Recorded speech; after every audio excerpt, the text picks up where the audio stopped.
Okay, so you guys, we had one day of discussion circle only, where we started talking about the book that we're about to read together. We're gonna go on this journey together with Lowry. And how many of you have read some of her works before? Can I go get my book? No, I have one for you, so you can sit down. Okay. And in fact, there's one, can you go right there next to that red bag to the right? All right, it's not silly, you guys, you don't have to laugh. All right, so remember, part of your grade in here, if you got a good grade first semester and you want to sustain that good grade, part of your grade is based upon, do you have your book with you? I do have other copies, but if you're annotating your own text, I would like you to bring your own copy. It's not a huge, big deal if you don't. More importantly, if you don't bring your questions that you've answered. I don't really care if you don't have your book because I have other copies, but for right now, we're just getting started. So we had one day, and how many of you have read Lowry's works before a little bit? And some of you, you've been exposed to her writing, right, in some of your other classes, or even some excerpts from In Other Words. So what I want you to focus on as we start this book together is the nature of language and your relationship to your mother tongue that really you start learning before you're born. How many of you remember that piece we saw in Cultures One of Dr. Cool that I thought was so cool with the baby? With the babies Yeah. learning different languages. Right. How many of you remember that? Okay. And so the whole point of Dr. Cool's, YouTube or TED Talk was that she was, what was she doing? What was Dr. Cool showing us with the baby? Showing us, like, I guess how much better they are at learning different languages than we are. Like, How much as the better older they you are. Right, how much better because they they're are. so much younger. And what age were they in the videotape? They're Do you like remember? 6. 6 months. It's Yeah, months. 6 months. Yeah. Well, even at 6 weeks they're learning. It's not even Yeah. silly for you to say. But these were 6-month-olds. They were sitting up, and so they were a little bit older than what you said. But at 6 months, so Dr. Cool can was showing understand. you English language babies and how quickly they picked up what language? Do you remember in the Mandarin. Was the growth of how much they learned the same if they learned on a screen, the box, versus if they had a human? No. Right? What took place faster and better? They learn better from the human language better and faster. Yes. So when they tried the same experiment with the same teacher, but she was on a TV screen or a monitor, did the baby learn anything? No. It was that human interaction, which brings me to this book and this experiment of Lowry. So what was her experiment? What did she decide to do? Yeah. She decided to learn Italian. And how? She decided to learn Italian by reading and gather. Okay, so to go off that, Lowry went to Italy with not much experience of Italian, like the language and culture, and she was from Bengali, which is in India, I think, and she went there knowing that she had to immerse herself into another culture and took the risk of going there, and she obviously the risk paid off, and she written this amazing book in Italian, and she also knows a lot of other language, like she knows English, and she had Anne Goldstein translate this book for her because she wanted the Italian to be all natural and didn't want her English to influence her works. Okay, all right, so thank you. So Charlotte, what she decided to do as an experiment was pick up her whole family. How many kids does she have? 2. 2. And her husband. Did they speak Italian? Nope. No. And she said, okay, we're moving to Rome. Why didn't she just do, so can you speak to this? Because why didn't she just do Rosetta Stone? I mean, it's a lot cheaper, and it's not as scary. So why didn't she buy a $150 program and learn Well, it's digitally? totally different because it's different learning on a screen than learning face to face with someone who actually knows the language, and it's like the language is their mother tongue, and they also were immersed in the language. They lived and breathed. They had to learn it and read it and just like going grocery shopping. So it wasn't something that they could just pick up.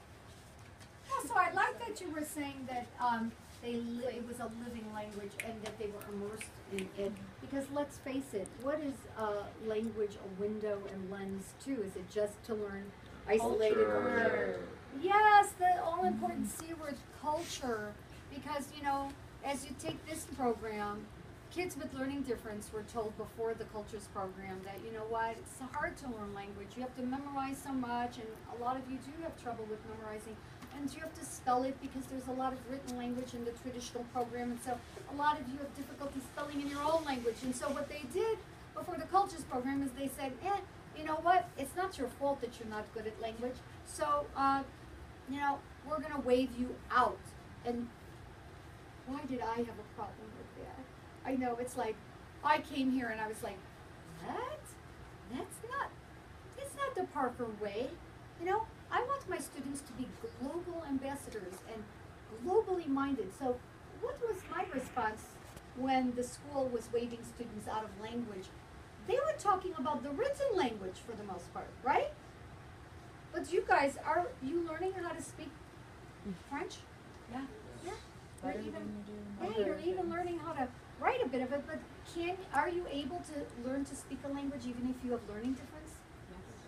And why am I so excited to have students with learning difference included in this language program? Because is it just about tests? No. So what is it going to enable you to do that you can speak? Yeah. Well, it enables us to speak the language, and I think it makes the language much easier when you teach us from the phonetics and the code. And why am I teaching you? Why do I care that you learn to speak a second language? Why? Well, Why would I care? We learned from studies and the article how the benefits of failing French, about how it improves the brain and it improves memory and motor skills. Okay, so first of all, there's absolute research we know that there are cognitive benefits, even if you're not going to become what we say fluent or extremely proficient in the language. Just jumping through the hoops of learning how to learn a language makes your brain better in history and English. So you're right. Why else though? Why else would I want you to learn a second language? We also talk about being like ambassadors of the world, and if you understand language, it helps you understand the culture, and especially how we're kind of living in a time of being divided, and learning a language, it helps like unite one another, even if you don't know someone, you know a language, that's one connection you have. The point of the olive branch and making that gesture of even uttering just a few words. If you travel to Greece and you don't know Greek, or you travel to Germany, I know you have relatives in Germany. My German stinks, but I brought my German phrase book. Or Thailand. I mean, I still remember that I was taught to kind of put my hands and say kapkun, and to say hello and good day and thank you when I went to Thailand, even though I'd never studied Thai. And I like what you said. It's kind of the bridge in this age where we see a lot of conflicts. I think, and I think that Larry will bear this out, that I want you to learn the language to be a lens to the culture, right? So you can connect to the people. So, when you read these opening words of Lowry's, and she talks about full immersion, and we had some questions about, what she wanted to try. Talk a little bit about voice. How is her voice in Italian different than her voice in English? And we'll get further into this as you pick up the novel. Right now you've just read the jacket covers. But she says, in other words, an autobiographical work written in Italian investigates the process of learning to express oneself in another language and describes the journey of a writer seeking a new voice. Why was she seeking a new voice? What was wrong with her old voice? Yeah. We learned from Bengali, she didn't know how to read or write the language, and for English, as we were talking about earlier in the class, she didn't really love the language, even though it's one that she grew up with. Yeah, it's interesting, isn't it? She didn't really feel a great connection, an emotional connection to English, she felt a much greater emotional connection to Bengali, but she was always regretful that she didn't learn to read the language. Why didn't she learn to read Bengali? She just spoke it at home with her parents. And what age did she start going to school? In the States. Very young. And where was she? In the US. Right, she wasn't in India where they were speaking Bengali. Her parents spoke Bengali. What was the language of her schooling starting in kindergarten? English. So she learned literacy in English. And so, you know, surely she's read some of the great classics, and I'm sure she's loved the literature. She's, after all, a great woman of humanities and arts and letters. But, yeah, for some reason, you saw that clip where she was interviewed. She really didn't have an emotional connection to English. When did she go to Italy for the first time? She went with her college, I think. After college. She went with her sister the first to time, Florence. right? After Yeah. college. And she went with her sister to Florence. And why? What was she studying? She was studying Latin, and she loved art, right? Florence is the. How many of you have been to Italy? Where have you been? Rome. So you were in Rome. Did you like it? Yeah, it was fine. How old were you? It was last summer. Last summer. Not this past one. Like Okay, last yeah, summer. but did you get dragged to too many museums? You say it with a tone. Did you not love it? Or was it I really didn't- hot? I Or didn't like the people there that were like trying to make me buy stuff, like the selfie sticks.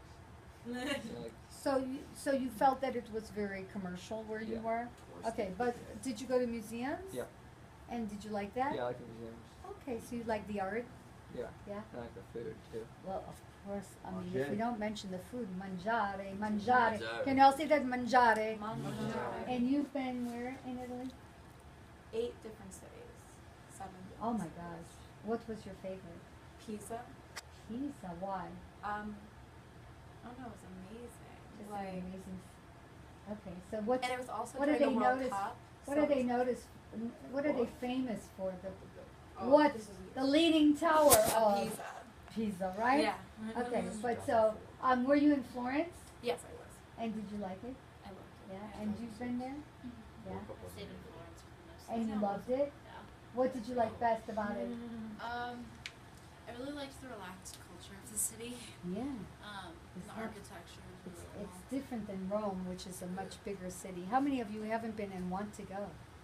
Any of you? I have Yeah. been, but I was like, I think like 2. I don't remember. Yeah, you were. I went to you were too- I went to Venice and I enjoyed it. I like how the whole city was like on the water. Oh, I yeah. thought it was pretty cool, like going on like those like little boats. I forgot what they're I called. think There's a they're, name yeah, for it. gondola. Yeah, like I think it was like cool to experience that, like get into the culture of them, like how they like transport goods and stuff like that. And how old were you when you went? It was like 2 winters ago, so pretty All right, so recently. for those of you who were older than 2, and you went, you know, when you were vibrant and, verbal beings. At 2, you're verbal, but not that verbal. And so if you were in your teenage years, either middle school or older, what was it like to try and navigate in a city where you didn't speak the language, aside from being pushed by, tourists to buy something? Did you have experiences where you tried to communicate? Besides the fact that Venice is a pretty confusing place to get around with like the water and like all these like kind of like narrow streets, like the people like sometimes aren't the most friendly. I think it's all over. They don't really like tourists that much, but like, yeah, And there's a lot of tourists in Venice, right? Because of, mostly tourists. there's a lot of the boats now, the cruise ships. There have been a lot of complaints about how many cruise ships and how many people are let into the city. What are they concerned about for Venice? What have you heard about Oh. Venice? Sinking Yes, it? it's Yeah, it's gonna sinking. sink. Maldives. Right? Yes, it's actually, yeah. A 40, lot 50 of island nations, but also Venice being surrounded by water. The cruise ships are contributing to the demise, but it's just the nature of what's happening with regard to global warming and so there.